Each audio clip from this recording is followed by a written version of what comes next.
Hello, I'm Jaime Rice here at Lost Acres Farm off of Cardwell Lane, and I want to talk to you today about planting. So after harvest is over, we kind of get the feeling that we can kick back and relax a little bit. And this is actually a gardening thing we can do sitting down, which I'm doing right now, which if you're a gardener, you know that doesn't happen often. So I'll just go over a few things that we can do to prepare so that our springtime isn't hectic. So the first thing that I would do is think, well, what went well last year? And then the next thing is think about, well, what needs attention or what didn't go so well? And I would say also on the other side of that, write some concrete steps of what can you do to address it. So sometimes these things can pile up and they feel overwhelming during the year, especially when we're in the height of harvesting and everything's popping up everywhere, and it's easy to let those things get sidetracked and they aren't addressed. So what didn't go so well, and what are some concrete steps I can do to address those things. Another thing that I would think about is looking at your area where you have your garden, whether it's your yard or a field or whatever, and kind of sketch it out.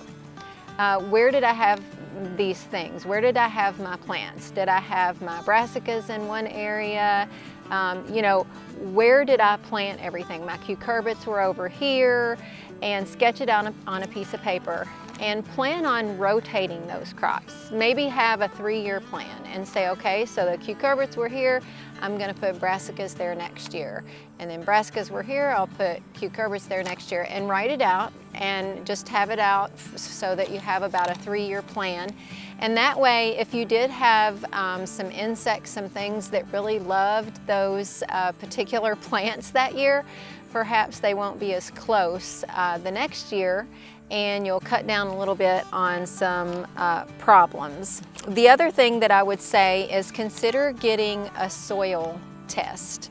So our Franklin County Extension Office does provide that service for a fee, and sometimes there are certain times of the year where you can actually get a certain number of those free, so that's good. A good opportunity to take advantage of something free is always nice. And then once you've done that, I would say, okay, what do I want to plant next year? Sounds simple, but sometimes we wait until spring and we go to purchase those seeds and they're gone because everybody wanted those things. So write down the things that you want to plant, write down, do a little count of your seeds that you have and the seeds that you need, and I would say go ahead and order them.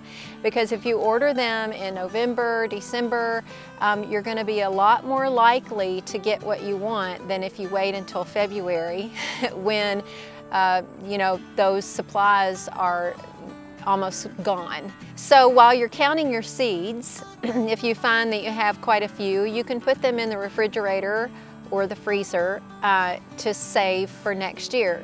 Keep in mind to look at the germination rate that's on the package and consider that you're probably not going to get the same rate that you did the first year. I like to have kind of a little backup, especially if I've saved seeds from something that I've grown, then I'll keep those and know, okay, I've got some extra, but I'll also buy a little bit of backup just in case something happens. But you can certainly store those things in a refrigerator or a freezer, and that will help you to cut a few little errands in your seed buying. So I'll just kind of go over these one more time. So what went well? Write it down, and so that you can implement that again next year. And then what needs attention or what didn't go so well, and then write concrete steps of what you can do. Take advantage of any downtime during the fall and winter to address those things so that when spring comes and everything starts happening, then you've already taken care of those things. The third thing is to plan to rotate your crops. So sketch out your garden area and maybe consider making a 3-year plan. You can always adjust plans so that you're not planting the same thing each year, and you'll give that area a rest from things, and then you'll also kind of mess the pests up so they are busy looking, where did my goodies go? And they won't get to your plants. The other thing is to consider a soil sample. This will help you to address maybe some shortages or issues that you had when you wrote your step out of what didn't go so well. And then lastly, plan out what do you want to plant and order the seeds. Keep track of how many seeds you have, and that way you've got a jump start when February and March rolls around. I hope you have found this helpful. Not an all-inclusive list, but certainly a good start in taking advantage of a little bit of downtime and preparing for next year. Thank you.